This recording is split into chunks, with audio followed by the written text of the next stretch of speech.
So, hello everyone. You are watching Erodo's Finest Solution by Vishal Zindal at my channel ससुरा physics. चलो बाबू एक बार इस सवाल को अच्छे से देख लो। चलो बाबू, आई होप एक बार तुम लोग इस सवाल को पढ़ लिया होगा बेटा। इरोडो का क्वेश्चन नंबर 41 है ये। बाबू वैसे तो ये बहुत आसान सा सवाल है, पर नहीं, थोड़ा सा दिमाग इसमें लगता है बेटा, तभी ये सवाल को बनाना बहुत आसान है। देखो बेटा, सवाल में क्या बोला है ध्यान से समझो। एक तो डाइपोल रखा हुआ है जिसका डाइपोल मोमेंट है P, ठीक है ना। और जिस डायरेक्शन में डाइपोल है उसी डायरेक्शन में एक यूनिफॉर्म एक्सटर्नल फील्ड भी है ई नॉट। तो मतलब इस पूरे इलाका में जो फील्ड होगा वो दो कारण से होगा, एक डाइपोल का फील्ड और एक ई नॉट है जो कि यूनिफॉर्म फील्ड है, दोनों का वेक्टर एडिशन। तो अब सवाल में पूछा है बेटा कि इस डाइपोल का मतलब इस सिस्टम का एक ऐसा इक्विपोटेंशियल सरफेस है ना बेटा जो एकदम सर्कुलर शेप का है।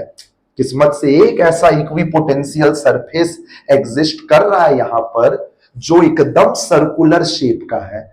तुमको उस इक्विपोटेंशियल सरफेस का रेडियस बताना है बस। तो चलो मान लो डाइपोल के सेंटर से आर रेडियस का यही वाला है वो इक्विपोटेंशियल सरफेस जो सर्कुलर शेप का है। अब याद है बेटा, इक्विपोटेंशियल सरफेस का एक खास प्रॉपर्टी होता था। वो प्रॉपर्टी ये होता था, इक्विपोटेंशियल सरफेस के हर पॉइंट पर जो भी इलेक्ट्रिक फील्ड होगा वो इक्विपोटेंशियल सरफेस के परपेंडिकुलर होगा या तो जीरो होगा। दोनों में से कोई एक चीज होना चाहिए। इक्विपोटेंशियल सरफेस के हर पॉइंट पर या तो जो नेट इलेक्ट्रिक फील्ड है वो उससे क्या होना चाहिए, परपेंडिकुलर होना चाहिए बाबू, या तो फिर जीरो होना चाहिए।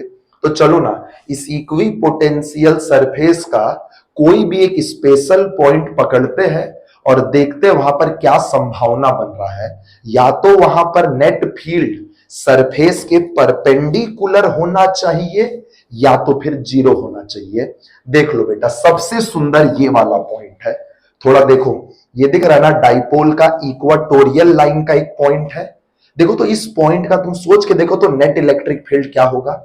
इस पॉइंट पर एक इलेक्ट्रिक फील्ड है एक्सटर्नल फील्ड ई नॉट जो आगे की तरफ है। और तुमको पता है ना इक्वाटोरियल लाइन पर जो डाइपोल का फील्ड होता है वो डाइपोल के डायरेक्शन से अपोजिट होता है, that is KP by are cube. Now एक बात को समझो, इस पॉइंट पर जो भी नेट फील्ड होना चाहिए वो इस पॉइंट के परपेंडिकुलर होना चाहिए, इक्विपोटेंशियल सरफेस के परपेंडिकुलर होना चाहिए। पर हैरानी का बात है बेटा, इस पॉइंट पर वाई डायरेक्शन में तो कोई फील्ड नहीं है, जो भी दो फील्ड है सरफेस के अलोंग है।